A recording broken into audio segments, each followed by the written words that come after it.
Nandito yung negotiators natin as we go along, si Perfecto Yasay, the Foreign Secretary. So, maniwala ka o hindi? Sa dormitoryo kami noon, kami ang magka-roommate. Bright ito. Valedictorian, salutatorian ito nag-graduate. Then, ang kaharap namin sa kwarto, si Bebot Belio, taga Isabela. Lucano ito. Okay. Okay ito. Magka-classmate kami, but they are the brilliant ones. Sunny Dominguez, yung ating finance secretary. Kindergarten to high school, kasi napaalis ako sa Ateneo, second year, siya na lang, but they graduated yung klase namin. He was the valedictorian. Oh. Alam mo, ito si ating Secretary of Agriculture, Governor Manny Piñol, is a magna cum laude graduate yan. Ito lang. Graduate, magna, puro yan sila mga utak. Senator Cayetano.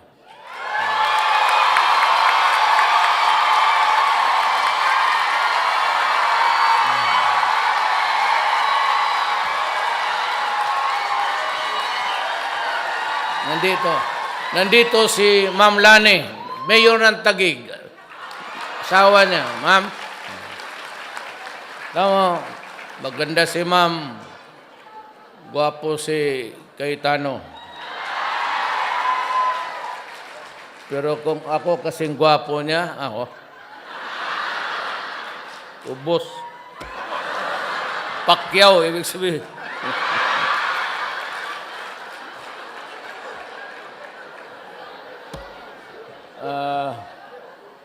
Si Mark Villar sa DPWH.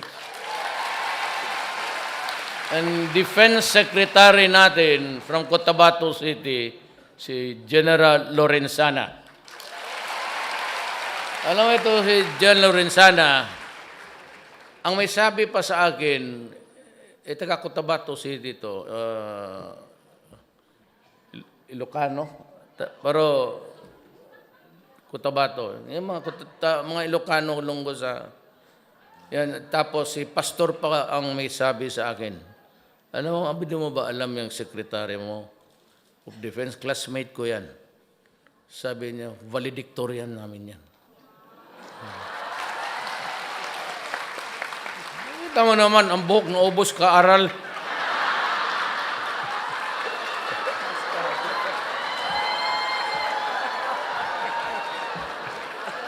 Si Secretary Pernia ng NEDA, Bright from UP. And, totoo lang ha, hindi ako nang ano, kilala nyo, Art Tugade. Classmate ko sa San Bernardo, valedictorian namin. Huh? College of Law. 1972.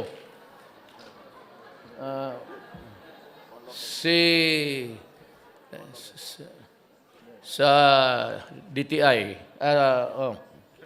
sa Go Negosyo. Medyo ito yung...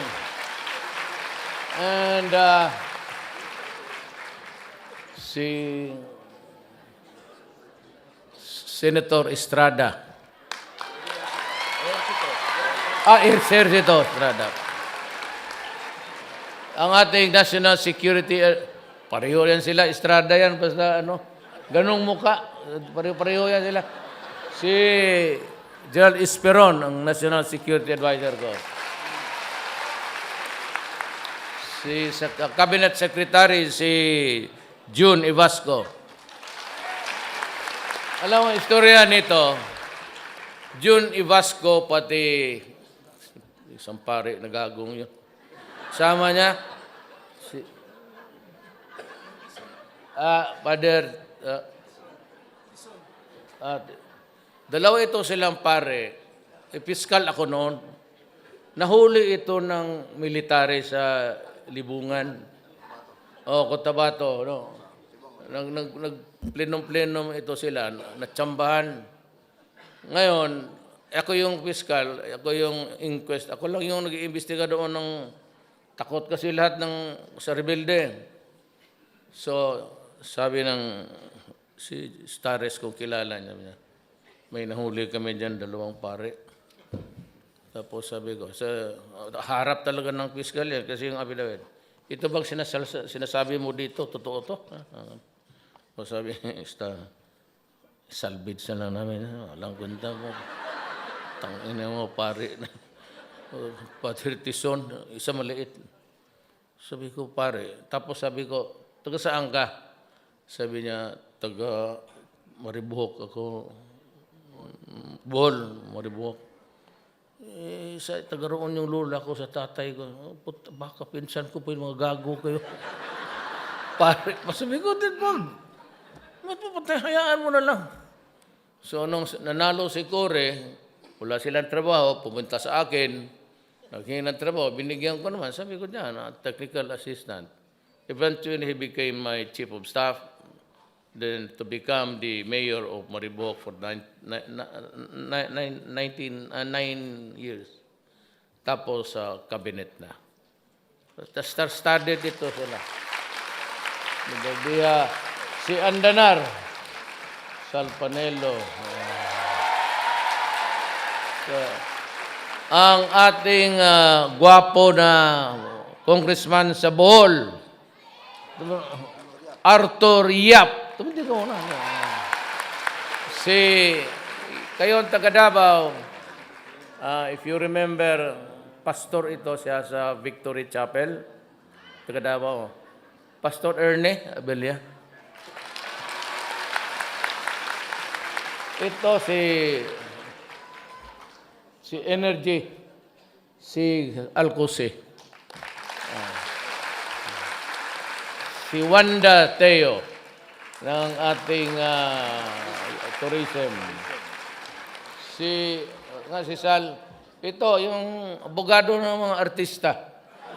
At ito, kung gusto mo ng chismis kung anong nangyari talaga. Dito ka, Sal, tumidig ka nga.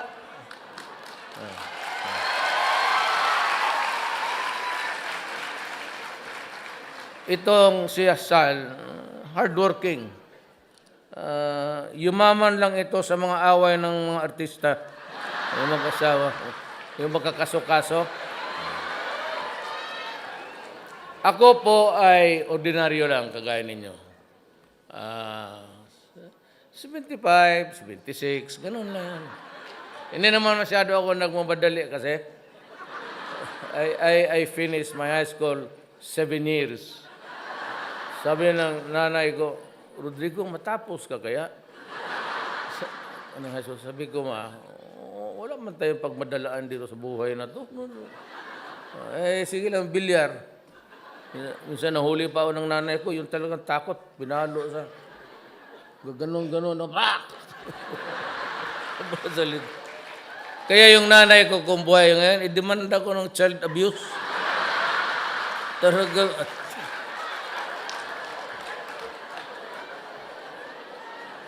Tapos kayong mga Bisaya, alam ninyo yan,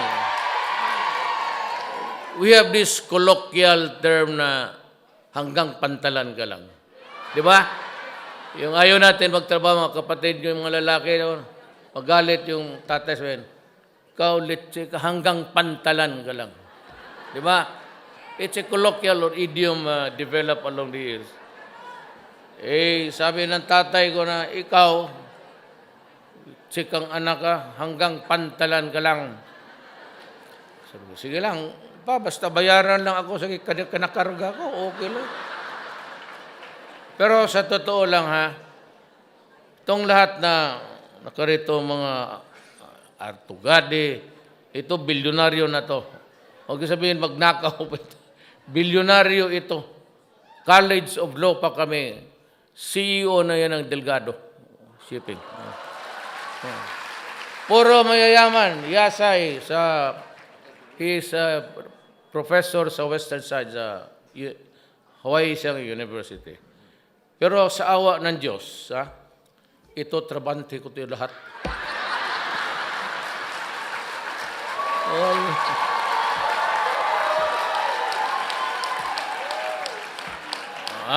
gaya ng sa law school kami.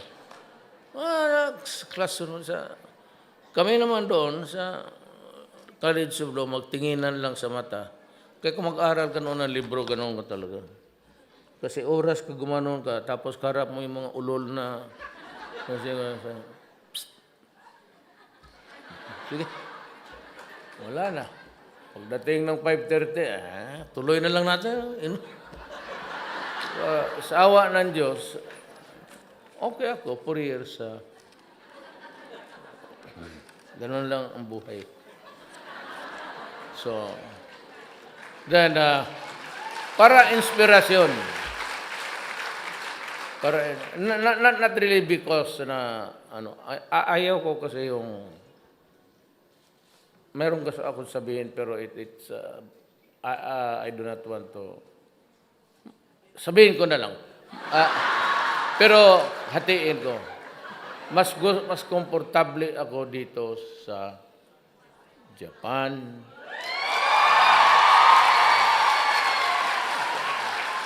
And even China, if I mention the state. Kasi hindi na may ako dyan O baka mamura ko lang yung the other side of the world. Hindi maganda ang tratamento nila sa mga kababayan ko. Kapag maumpisa ako dito, puro mura, matatapos na dito. No? So, we have to improve on the economy because that is the only, yan lang ang paraan. That's the only way really to na balang araw na hindi mo na kailangan bumalik pa dito. At least kung magbalik-balik ka dito, bakasyon ka na lang. Hindi na sana I can improve on the economy and in the fullness of God's time. Alam mo, ang maano sa atin is isang Japan. Japan talaga ang pinakamalaking tulong natin. Airport, yung mga roads natin, it's about 6 billion yung kanilang nakaprogram. 6 billion, you times it by 48, 47. That's trillion. Grabe ang tulong nila ng I don't know, but Japan is very attached to us. And for the fact that they are really so very kind. Wala akong maano sa Japanese people except. So in return, kaya tayo ng mga Pilipino, pag napunta sila doon, gusto ko nga iyang protektado sila. Ayaw. Ngayon po, pwede ka nang lumabas. Kasi ang ayaw ko, lalo na yung iba, is nagtatrabaho kayo dito, nagpapakamatay kayo sa pagod para kumita lang. Pagdating doon, padala ninyo yung pera ninyo, either gamitin ng isang ulol at i-hold up yung mga, yung student, i-hold up. Yan ang ayaw ko. Kaya yan kasi ang hindi ko talaga matanggap. Kaya sa Davao, ikaw mag-rape ka ng 1-year-old, mag-rape ka ng 18 months old. Wala na tayong pinag-usapan dyan. Okay, yung taga Davao. Pagka ganon ang estilo mo sa buhay mo, caution flies. So, gusto ko nga ibalik, ganito yan para maintindihan ng mga putang ina. Pero walang itong pare, pero hindi sila kasali sa putang ina.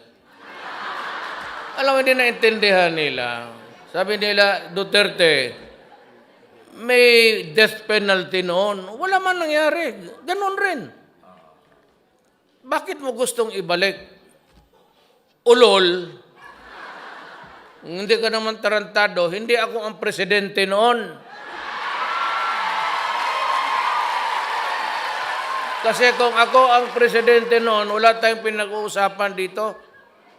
Kasi wala daw nangyari, mayroong death penalty. Ginagamit yung utak. Ilagay mo ngayon yan. Sabi nila, hindi na, kasi marami na ngayon, sa kulungan, 1,000. Hindi, mag-ihaw tayo mga 5 araw-araw. Ano problema niya? Totoo. You know, ganito yan. I will end because mayroon pa akong marami. Kasi kakahiya naman, pahintayin sila. Ganito na lang. Kalimutan mo na yung Universal Declaration of Human Rights. Kalimutan mo na yung batas natin. Let's just yung pinanganak ka sa mundong ito. Tapos, trabaho ka. Pamilya mo, grade 1 pa lang, alam ko tatay ko noon, mag-loan. Ang nanay ko, to her retirement days, hindi dying days, maghihiram pa yun ng 5-6. Lahat ng pulis, maestra ngayon, pati army, naghihiram. 5-6. Tapos, maubos na yung pera ko, halos hindi ako kakain. Tapos, i-rape mo kasi drug addict ka, siraulo ka, patayin mo. Tanungin kita, gusto mong mabuhay? What gave you the right to rape and kill my daughter? By what law? Itong universe na ito, sa bundong ito, sino nagbigay sa iyo ng karapatan na patayin mo ang anak ko, i-rape mo? Dito sa kabila, ito, makinig kayo, Amerikano. Bugokski. Ito dito. Anong kasalanan ko sa iyo? Kayong mga gangster, kayong nasa Pilipino na kinig, yung mga putang ina ninyo, kinig kayo mabuti. Kaya kayo namamatay, ganito. Anong kasalanan ng Pilipino? Anong kasalanan ng mag-asawa sa iyo na magluto ka ng siyabo at ipakain mo sa mga anak namin? But what right in this universe of to do that? Huwag na tayo mag-isip ng batas-batas. Sagutin mo lang ako. By what right? Anong kasalanan namin at bakit gawin mo yan sa amin? Masagot mo yan, buhayin kita. Putang ina mo, pag wala kang sagot, papatayin talaga kita. Mabubuisit na ako eh. Ano lang, sagot na. Huwag na yung batas. Sagot mo ang batas, makukulong ka o mamatay ka. Just answer me the question. Who gave you the right to destroy the life of my daughter, raping her, after ravishing her, killing her? But what right do you have na kayong tagalabas kung gano'n na lang ang pawis at hirap, saving every, tapos pagdating doon, pabili lang ng sa anak mo para pagdating mo doon, basag na pala. And you know what? Dysfunctional na nga eh. Nandito kayo, may maiwan mga anak. Mabutit na lang kung dala mo. It is by itself a dysfunction already, to be frank with you. Wala na nga ang nanay, tatay, o yung mga sailors. Tapos, lagyan mo pa nando, it becomes really a total dysfunctional family. Magnakaw ito, hindi na mag-aral. So, hindi ninyo you simply overlook the things in life. My American friends, we stick to the fundamental issues about human life. You want to protect, we do not want whoever wants to kill people. You cannot build a nation over the bones of the criminals, if that is what you want to hear. But then, I have to do something by the sheer magnitude of 4 million. Instead of helping me, you are criticized, you chastise me publicly, insulting, because as a matter of fact, every time you mention about human rights violation, there's always a few words added, and that is the assistance. You can have it. It's all yours. We will survive. I'm sure I would be a villain to... Ngayon lang, maybe at this time, not all Filipinos would took note too kindly about my stand.